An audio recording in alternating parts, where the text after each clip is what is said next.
Security policy of Joe Biden and the Democrats is precisely backwards.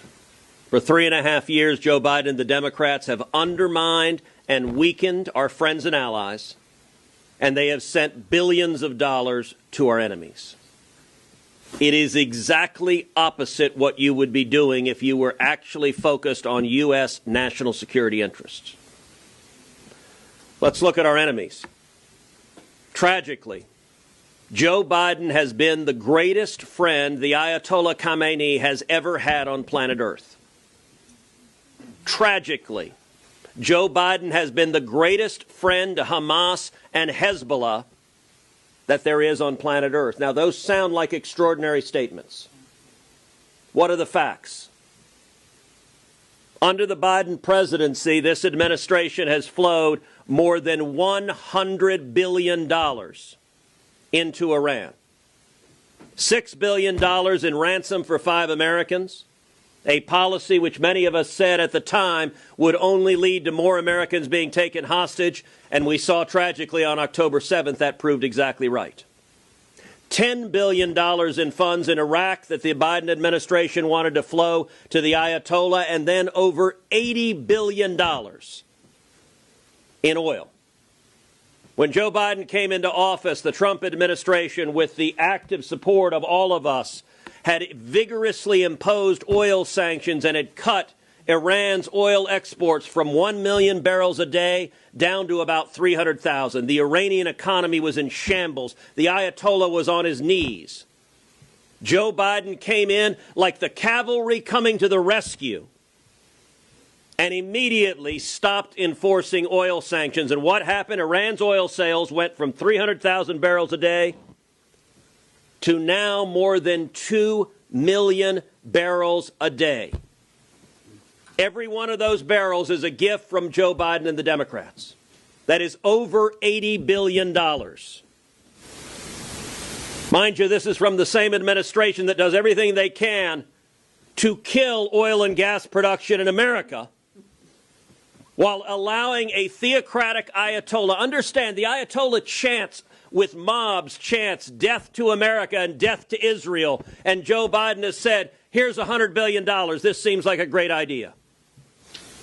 And what happened with that $100 billion? Well, 90% of Hamas's funding comes from Iran.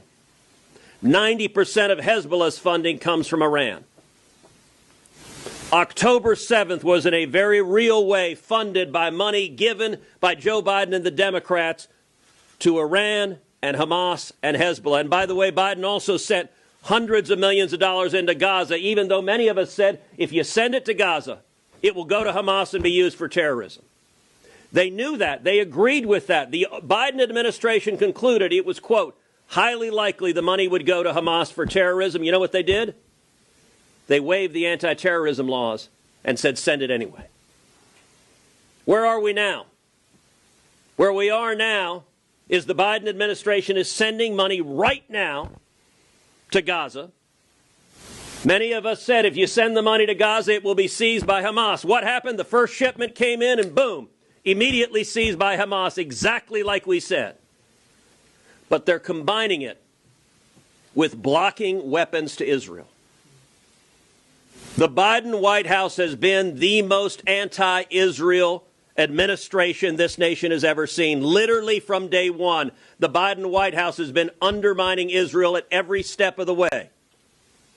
When October 7th happened, when Hamas death squads were murdering 1,200 innocent civilians, were raping women and little girls, while the attacks were happening, the Biden State Department sent out a tweet at 3 in the morning saying Israel must not retaliate. There should be no military response.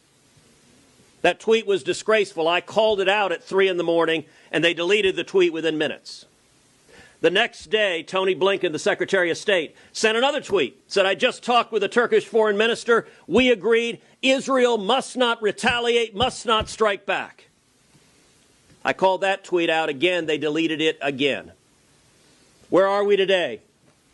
Well, yesterday, Joe Biden said, quote, I made it clear if Israel goes into Rafah, I'm not supplying the weapons we're not going to supply the weapons and the artillery shells. Now, I will point out Joe Biden and the Democrats lied to the American people on the supplemental funding bill that was just voted. They claimed it was to provide military funding to Israel. We now know they were lying. It was instead to give money to Gaza and Hamas and everywhere else except Israel. We should have sent this military aid 6 months ago. 6 months ago, many of us went to the Senate floor to force a vote on emergency military aid in November, right after October 7th. Every single Democrat voted no. It was a straight party line vote. A final observation. What Joe Biden is doing is not new. He has spent decades attacking and undermining Israel. Yes, it is true the radical left wing of the Democrat Party, the pro-Hamas wing of the Democrat Party is on the rise, is on campuses, and the Democrats are terrified of them. All of that is true. Yes, it is true they're terrified they're going to lose Michigan unless they give in to the pro-Hamas wing of the Democrat Party. But understand these sentiments are not new for Joe Biden. In 1982, when, by the way, I was 11 years old. Yeah, you're young. There you go, Ted. In 1982, Joe Biden was a senator from Delaware, and he confronted Israel's Prime Minister Menachem Begin during his Senate Foreign Relations Committee testimony. And you know what Joe Biden was doing in 1982? Same damn thing he's doing in 2024. He threatened to cut off aid to Israel in 1982. And Prime Minister Begin responded as follows. Quote, "Don't threaten us with cutting off your aid. It will not work. I am not a Jew with trembling knees.